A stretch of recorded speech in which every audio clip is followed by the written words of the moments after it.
Okay, so maybe the stuff before is a little bit confusing, but this is just a summary. So your sum of squares total, that's the total variability. All right, so it's all of the variability, all of the way that the scores are spread between the scores and the mean. Okay, so your sum of squares residual is the amount of variability between the model, okay, so what you are predicting, and the actual data, all right, and that's based on figure 9.4.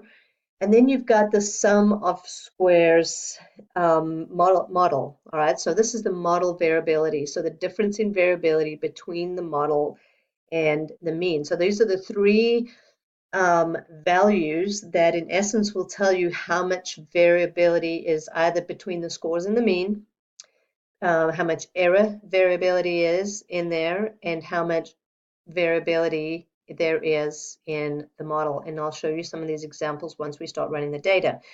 So that's just a very brief summary of SST, SSR, and SSM.